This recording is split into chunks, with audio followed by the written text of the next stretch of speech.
diskusi tentang new normal, peluang bagi UMKM. Silakan Pak Ong.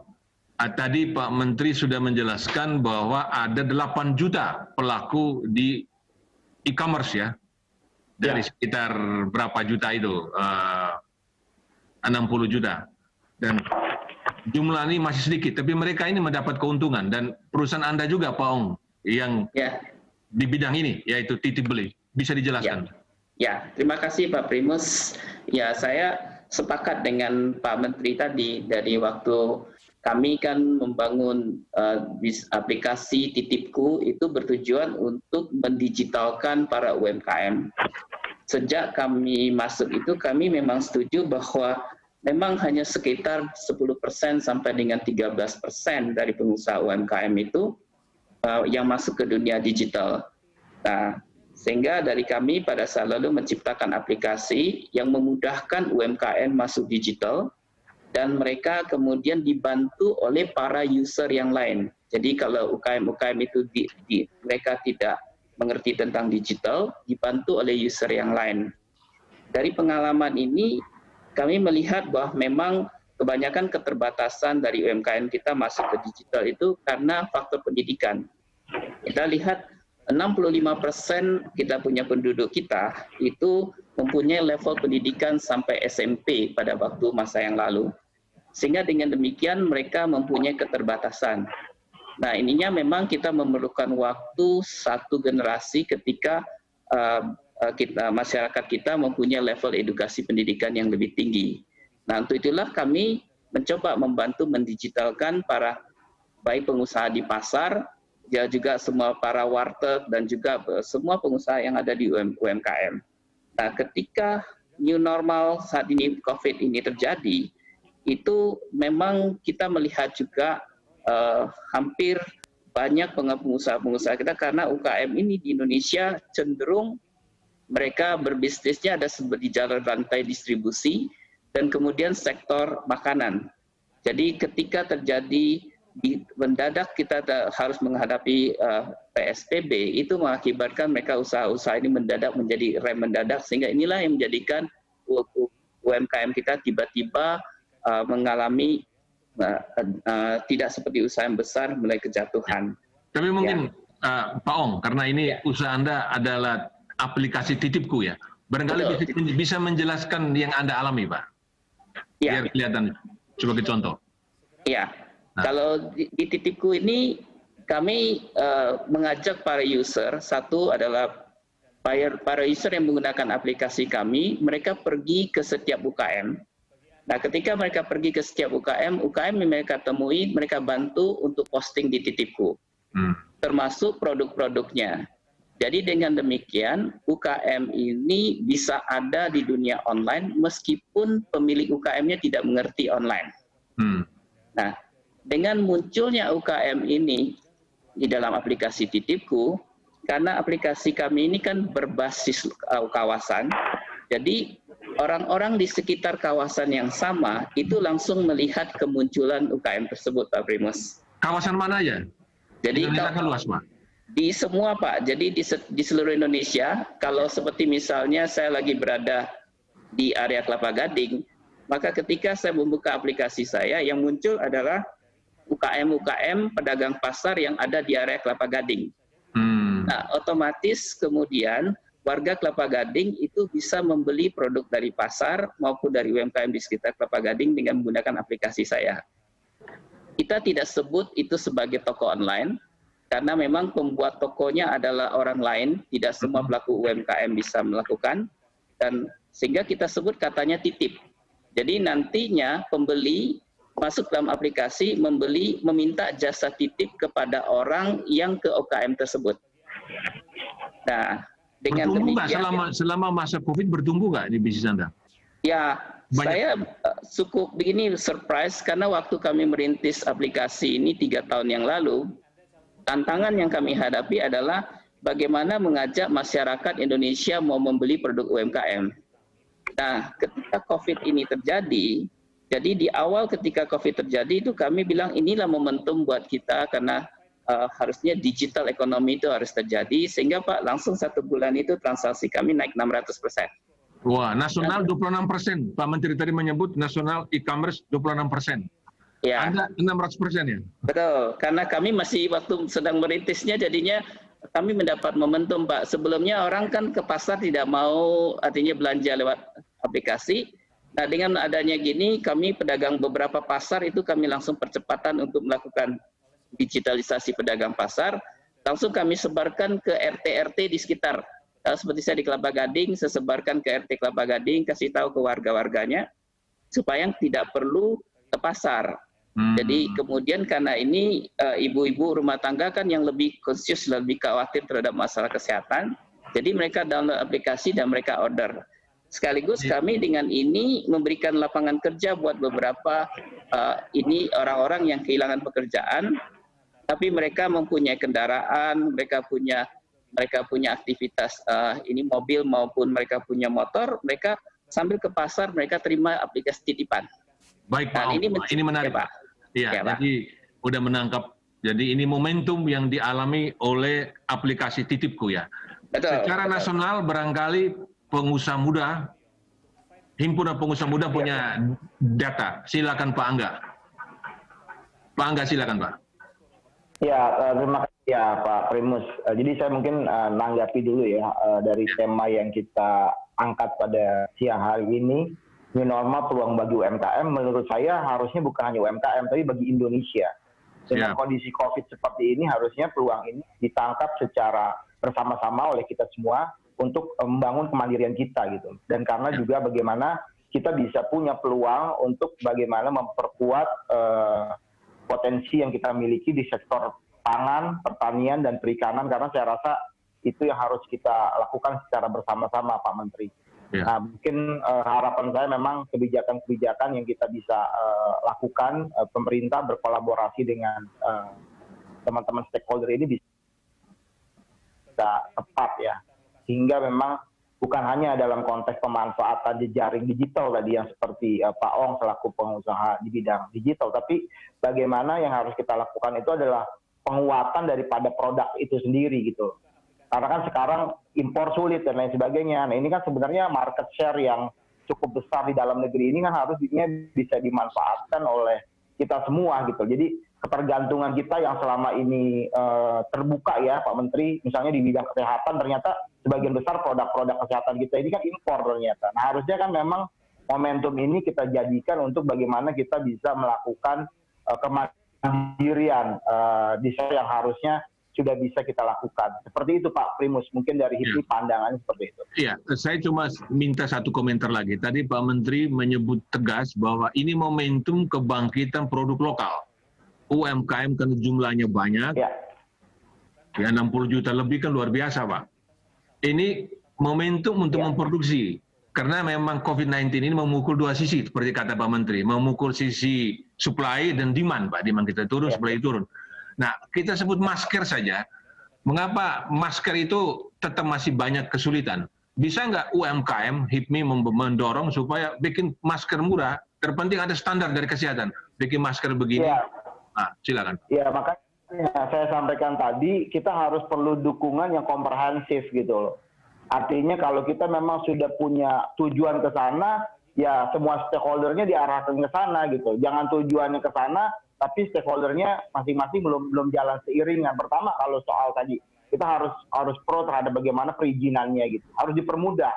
Jangan sampai perizinan usahanya gampang Pak Menteri, misalnya di BKPM mudah-mudah sekali bikin NIB, bikin melalui OSS dan lain sebagainya, tapi di sisi sertifikasi produknya di Kemenkes itu lambat gitu Pak Menteri, sangat sulit. Nah ini kan juga akan menjadi kendala ya Pak Primus. Ini yang teman-teman HIPMI hadapi juga gitu loh.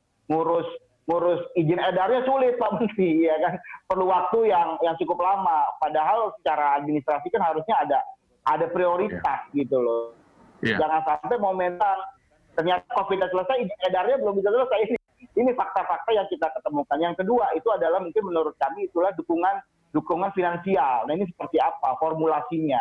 Nah ini kan harus ada skema-skema yang bisa pro. Kalau dengan situasi seperti sekarang, faktanya Pak Menteri, perbankan ini kan kesulitan keuangan gitu. Jadi kreditnya juga mungkin akan berat sekali untuk bisa ekspansif, untuk mendanai UMKM ini saya rasa akan berat karena dia juga punya kekurangan likuiditas gitu. Jadi akhirnya artinya Kementerian UKM ini harus ada formulasi bagaimana mendorong skema-skema kredit ini untuk bisa lebih mudah sehingga kita yang punya inovasi misalnya bisa dengan mudah melakukan memproduksi produk. Karena sekarang kalau kita pakai dan untuk biaya KW aja sudah cukup berat. Nah, saya rasa instrumen-instrumen itu Pak Menteri yang kita dari HIPMI menunggu lah. Kita juga bisa melakukan kerjasama bagaimana kita mendorong agar bisa tepat sasaran. Seperti dulu misalnya ada kredit usaha tani dan lain sebagainya. Itu bisa kita formulasikan kembali, tapi memang harus ada skema-skema khusus LPDB mungkin bisa didorong untuk lebih proaktif dalam bagaimana yang bisa menjadi jembatan intermediasi di saat juga perbankan sangat sulit sekarang ini. Kira-kira gitu pandangan Baik, Pak Angga. Saya mau kembali ke Menteri, tapi ini soal duit, Pak. Jadi saya tadi ada beberapa data yang kurang akurat. Jadi kan dana stimulus yang dikucurkan oleh pemerintah itu kan sejumlah 677 triliun. Nah, ada 13% buat kesehatan, ada 589,6 triliun itu untuk PEN, pemulihan ekonomi nasional. Ada 203,9 bansos, 239 triliun ya. Nah, buat UMKM 123,46 triliun atau 20% dari total PEN. Nah, ini apakah uang ini sudah dikucurkan? Bagaimana cara mengucurkan? Karena seperti kata Pak Angga tadi, likuiditas yang dialami, kesulitan likuiditas oleh UMKM. Silakan Pak Menteri. Baik, mestinya pembiayaan tidak masalah. Karena justru ini yang pertama kita address dan cara pendekatan kita hampir sama dilakukan dengan di negara lain. Saya sudah melakukan studi dengan berbagai pendekatan yang dilakukan oleh banyak negara terhadap UMKM.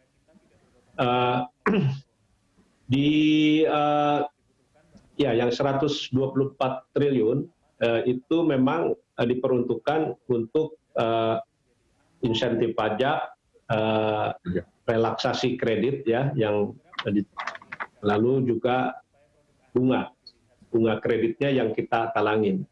Jadi mestinya bank nggak ada masalah karena yang ditolong itu justru lewat perbankan. Dan kita juga menempatkan pembiayaan baru untuk modal kerja baru itu sekitar 78 triliunan ya di dalam perbankan. Nah, KUR sendiri yang tahun ini dialokasikan 190 triliun, masih ada 129 triliun belum kepakai. Jadi hitungan kami ya ini memang cukup ya untuk membiayai UMKM ketika mulai masuk fase aktivasi ya usaha. Justru kami khawatir malah nggak keserap gitu. Nah, mungkin yang disampaikan oleh Pak Angga tadi adalah akses ya, akses yang masih dianggap sulit. Nah, ini mungkin yang perlu pendampingan. Karena KUR itu kebijakannya sudah di bawah Menko Ekonomi dan sudah diatur, sudah ada campaign-nya yang memudahkan. Jadi bahkan mereka yang selama ini belum pernah meminta kredit itu juga bisa mengajukan hanya cukup dengan NIB dan KTP. Tapi kalau NIB-nya belum ada itu bisa menyusul kemudian. Jadi sebenarnya sudah dimudahkan. Nah, koperasi juga mendapatkan stimulus untuk pembiayaan dengan tambahan baru 1 triliun. Nah, di LPDB itu lembaga dana bergulir yang ada di bawah Kementerian Koperasi itu total sekarang ada 2,7 triliun dan kita sudah minta kepada para koperasi simpan pinjam untuk segera mengajukan pinjaman baru dengan bunga yang sangat murah 3%. Ya, jadi ini baru kami dari ada 266 koperasi simpan pinjam yang kami data cukup sehat dan menjadi penyalur pembiayaan untuk UMKM. Ini yang kami akan prioritaskan. Dan menurut hitungan kami cukup, karena satu koperasi sekarang bisa mendapat pinjaman 50 miliar dari LPDB. Ya, jadi dengan jumlah 266 operasi simpan pinjam, hitungan kami cukup karena itu juga kapasitasnya tidak sama semua, jadi bisa antara 10 sampai 50 miliar kira-kira suntikan pembiayaan baru. Jadi mungkin seperti itu ya. Baik, Pak.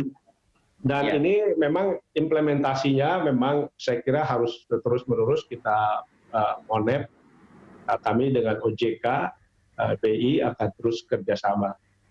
Karena OJK saya kira sudah membuat edaran untuk perbankan, juga Menteri Keuangan saya kira sudah membuat kebijakan PMK yang sudah cukup detail bagaimana bank menjalankan kebijakan PEN ini. Terima kasih.